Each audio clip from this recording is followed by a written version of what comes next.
Governor Pataki, you mentioned Donald Trump in your opening statement. Yes, you've also suggested Mr. Trump's plan is un-American and absurd. Why? Absolutely. It's one of many absurd things this president has said. To target a religion and say that regardless of whether you're an American soldier who's fought on our side or allies we have overseas, simply because of your religion, we're going to ban you, is un-American, it is unconstitutional, and it is wrong. And by the way, Wolf, you know, there was a group that tried to do that 150, 160 years ago. They were called the Know Nothing Party. They wanted to ban Catholics. They thought they were going to destroy America. Well, Donald Trump is the Know Nothing candidate of the 21st century and cannot be our nominee. But by the way, though, I fault Hillary and Obama as well, because by not distinguishing between Muslims and radicalized jihadists, by refusing to acknowledge that it is radical Muslim, radical Islamists who are carrying out these attacks against America, they let Americans who are confused and angry lump everyone together. We have to embrace the Muslims who embrace our freedom and living in safety. We have to destroy those who embrace jihad and want to engage in violence against us, here or abroad. Senator Santorum, you object to Mr. Trump's proposals on the grounds that it's unworkable. You've made religious liberty a hallmark of your career. Do you believe in religious liberty for Muslims as well as Christians? Of course I do. But what Donald Trump was saying was nothing against Muslims. His comment was against this administration, who doesn't have a policy to properly vet people coming into this country. Let's just be honest about what's being talked about here. And I know people will pile on because it makes sense to pile on, maybe from the polls. But he brings up a legitimate issue. The fact of the matter is, not all Muslims are jihadists, and no one, including I suspect Donald Trump, would say that. But the reality is, all jihadists are Muslims.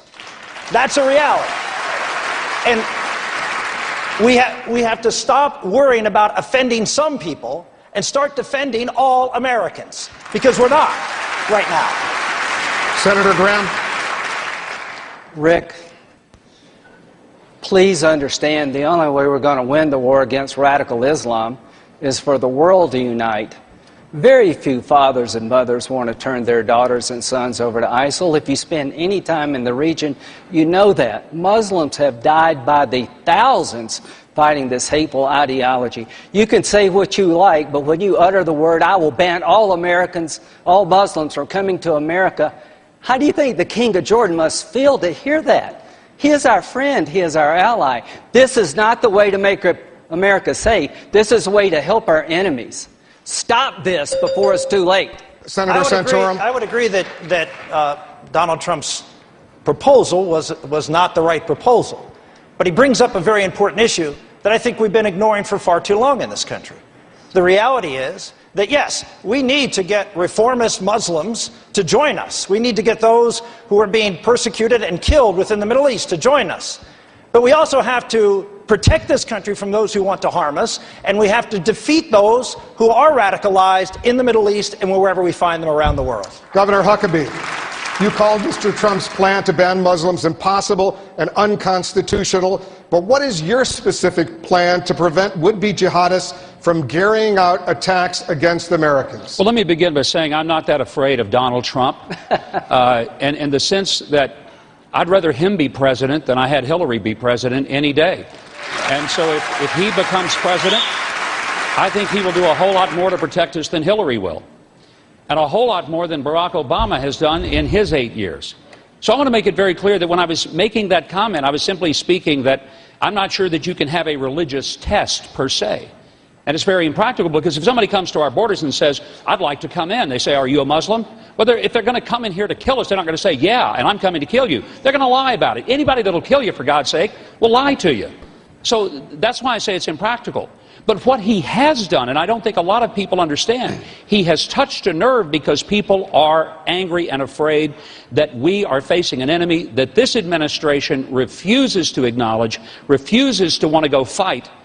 And our only answer is to go after ISIS and to go after every form of radical Islam where they are, take them down so they never get here and do what they did in San Bernardino again, ever.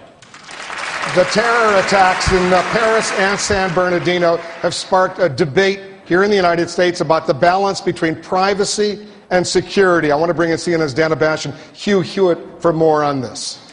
Senator Santorum, you want to give the intelligence community more power to collect Americans' phone data. But the government had this ability until just days before the San Bernardino attacks. If it couldn't prevent San Bernardino, why will it protect America? Just because it couldn't prevent San Bernardino doesn't mean that we shouldn't have all tools available to us that doesn't impinge upon people's privacy. This metadata collection is not collecting people's phone calls, their voices. They're not collecting information that's personal. There's no names attached to these numbers. They're simply numbers and times and relationships that through algorithms that computer technology can be able to sort through relationships about what numbers are calling what numbers and be able to track those down to see if there's any linkages between someone who's potentially a terrorist. That is, to me, just fundamental, that we have to have this type of data to be able to not impinge upon people's privacy. In fact, I would make the argument the more data we can collect that's anonymous, that we can go through using algorithms, the less we need to involve people in imposing themselves in people's privacy. Senator Graham, when this program was exposed, you said you have nothing to worry about if you're not talking to terrorists. Do you understand why, though, some Americans are concerned that the government is keeping tabs on them in any way? Well, here's what I'm here to tell you. When I first started this process of running for president, I said, if you don't realize we need more American boots on the ground in Iraq and eventually in Syria as part of a regional army, you're not ready to be commander-in-chief. Like, nobody said a word. Now everybody's on board except Senator Paul. Senator Paul and Senator Cruz are isolationists. They both want to restrict the ability of the NSA to do the following. Find out if somebody overseas is calling into America, and if somebody's on the other end of the phone, don't you want to know who they're talking to? If a terrorist is calling into America and we can match up phone numbers, we get a court order to find out what the content is. We're at war, folks. They're not trying to steal your car. They're trying to kill us all. So yes, I would reinstitute this program. There's 4 things you need to understand about this war. It's a religious war, them against the world. If you don't fight them over there, they're coming here. If you don't hit them first, they're going to hit us. If you're not determined to fight it as a war, you're going to lose it. So if you're worried about somebody having your phone number in the government, don't be. The only thing you need to worry about is if you're talking to a terrorist and a judge gives an order to listen to what you're saying. That's all you need to worry about. Thank you. Governor Huckabee, you said not one terrorist